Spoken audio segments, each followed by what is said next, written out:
Hello, Pastor Deborah here, and we're beginning another episode of the Love is Here podcast show, a voice of light in the darkness, the oppressed spirit, you.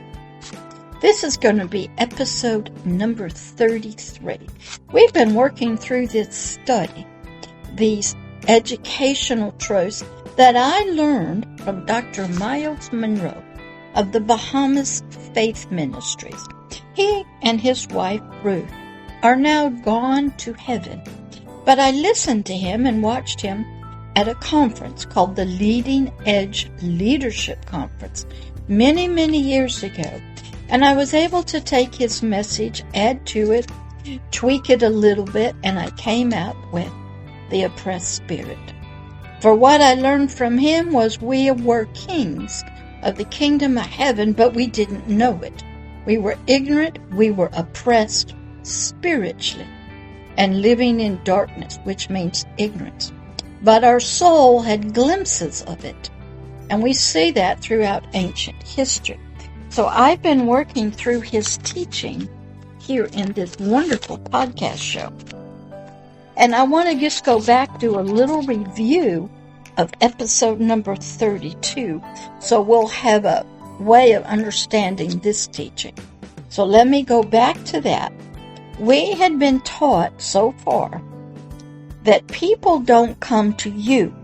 I had to learn people weren't coming to me, Pastor Deborah. They were coming to the voice in me, the light that was in the voice, the light that was in me, which was not me. I was shining out spiritually, light and truth and revelations that I received from another. It's like when you have a light bulb and the light shows you where you are, the room, and enlightens the darkness. It's not the light bulb that's a carrier. It's not the glass. It's not the filament.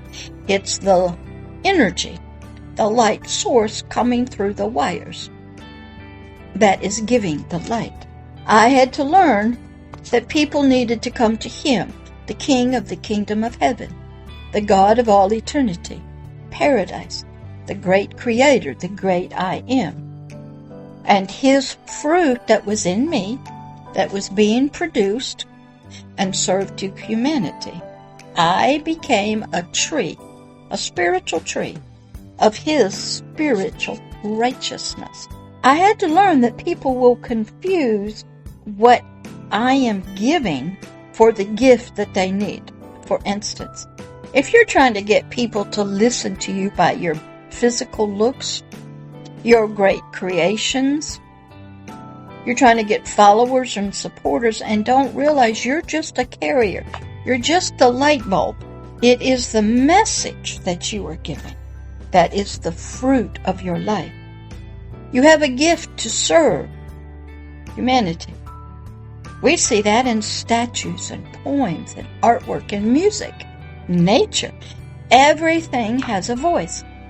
It's all talking to us if you have ears to hear.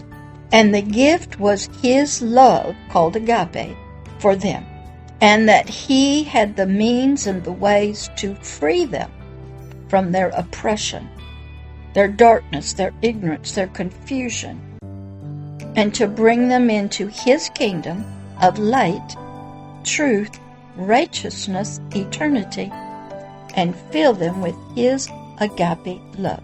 But most people confuse this. They want you to follow them, their physical body, their looks. And if they don't get it, then the messenger, becomes depressed. Because they get confused. It's not you. It's what you're saying. It's your light that you're bringing. The message that you bring. Most people think that the gifts that they're serving is themselves to the people. But the minute that they make a mistake, their fans, their members, their followers sacrifice them. And the person says, I thought you all loved me. That's what these creators think. So they start taking drugs to try to ease the pain of rejection and abandonment. Or they try harder. Or maybe they show more sexy pictures. or they do other things to get your attention. Maybe they go on talk shows, do more social media events, trying to get your attention, your likes, your comments. They're not coming to you for your song or your movie or your looks.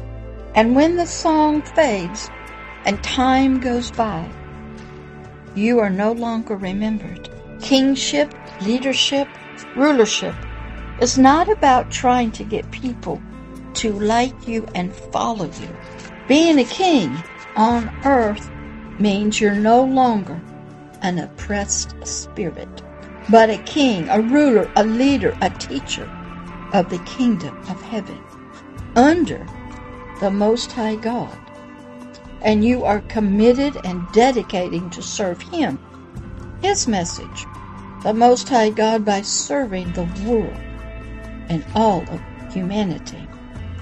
His spiritual gifts, His truths, His knowledge, His life, His gifts, His hopes, His heart, His mind, His love, no matter what. Even from a cross, a burning cross, dying, you are to serve Him, His love, His forgiveness, His hope to others, even to those who wrong you. You are always to serve His fruits of the Most High God's majesties, dignity, honor, glory, holiness, purity, justice, judgment, love, joy, peace, with no impure motives. It's not about you. You are to connect humanity to Him through you. You are like a garden hose. You are not the water. You are just the carrier of it. So now let's enter episode number 33. The world is not coming to you personally, but they are being drawn to Him through you, to the wonderful, majestic fruits of agape love, if you're serving it, if you're that kind of tree, to His spiritual fruit. You are a tree that provides fruit to humanity. You're always there, 24/7, always bearing fruit. Even if the fruit is picked, you grow another. People come to you. I just had that happen, where thousands and thousands and thousands of people came to me in the spirit, the unseen world. I'm washing dishes, and they started asking me questions. I could see them and hear them. They wanted to know what is going on in the world, who is behind what is happening, what is happening. Did I know the answers? And of course I said yes. And they said, how do you know? I said, this God of creation and eternity, paradise if you want to call it, told me. He knows. And they go, well, how does He talk to you? I said, I have a relationship with Him. I serve Him. And they said, how do we get there? I said, go to the Cave of Lights, this beautiful place where He'll touch you with His presence and power, His warmth and His glory. So I said I would pray for them, that during their sleep, their spirits would go to the Cave of Lights, and they would meet Him and start developing a deep relationship with Him. I had to learn that I was a tree of spiritual fruits, and I was to grow them, so I had to be nourished. I had to take in light and water and nutrients and grow the fruit for you. So you could come and pick it yourself, or it could be picked and taken to you, and that you would get the fruits of righteousness that are there for your spiritual heart and mind, and for you to become a new creation through these fruits of Him. But most of humanity, who are all trees, some are trees of unrighteousness, of darkness, and evil, and confusion, and ignorance, and evil, and lust, and desires, and greed, and pride. And that's the fruit you get when you come to them and listen to them. You may have to fight battles to get to the tree of righteousness. You may have to fight your own thoughts and desires. You might be overwhelmed by new thoughts and desires. You might hear spiritual beings trying to stop you, scramble what you're hearing. I had this one lady I spoke words to, and I said, please repeat back to me what I just said. And what she said back to me was not what I said. She said, well, that's what I heard. You must learn there are spiritual scramblers that will stop you from hearing truth. There are spiritual things that will keep you blind from seeing truth, understanding it. And they are at work 24 hours a day, 7 days a week. I had to learn how to deal with these spiritual things, how to help you break them off of your life, how to get out of the darkness. Sometimes I would meet people spiritually. They would step out of the darkness to meet me, and then they would fade back into the darkness. Sometimes I had to just wait for you to come. Sometimes they would come on the phone, sometimes in an email, sometimes on comments now on LinkedIn. All kinds of ways to come. But I had to know they were searching and looking and seeking, not for me. I was a carrier of this light, this love for them. But most of humanity never gets there, because the messengers are not of the kingdom of heaven. And the message they do bring might be more religious-oriented, cultural-oriented, tradition-oriented. One's built on power. One's built on everything but true agape love and light. There are many competitors for you. You are a wonderful, wonderful thing that many people and beings want to control and enslave. But that is why you have become an oppressed spirit, because the king of oppression, Satan, the adversary of God, claims you as his child and his slave. You are to serve him here on the earth. You are to do his bidding. You're not to eat of this fruit. You're not to see it. You're not to taste it, not touch it, not believe it. And if you even turn towards it, he will punish you physically, mentally, and spiritually. Been there. I have to tell you a lot of stories that are coming up for you to understand this truth. And many of you don't know why you're so angry and why you challenge and why you speak the way you do. You have passion. You don't even know that you're seeking.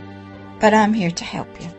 As an oppressed spirit, you also have a broken spirit that cannot produce any sweet, fragrant, majestic fruit of agape love. Your spirit is sunk down in the miry clay of the flesh, the lust of the eyes, the lust of the flesh, and the pride of life. It is one with your flesh, one with your soul. Your soul controls you. But in some cases of deep witchcraft, Satanism, spiritual ways, your spirit is powerful, and it has the help of some evil, wicked spirits. And you take care of spiritual things in the unseen world. That I have been a part of and can attest to that is true. As an oppressed spirit, your spirit is oppressed, sunk down, tied up in a dungeon, living in darkness, which means ignorance and confusion, by taskmasters. You live in the wrong environment, culture, you're told, neighborhood, and you will never ever be able to produce sweet, fragrant fruit from as a tree of righteousness for the King of the kingdom of heaven for humanity. And you will die in your oppression. But if that happens, there is a plan to get you. And I want to stop right here with this episode. I don't like to go too far because this is powerful stuff and it is vital for you to take it in a little bit at a time. So you go back and watch the others, learn about yourself and others of humanity. There are very few unoppressed spirits out there. There are some, but very few. And I want you to become an unoppressed spirit, a tree of spiritual righteousness. And I'm trying to help you get there. All right. I'll see you next time. Bye-bye.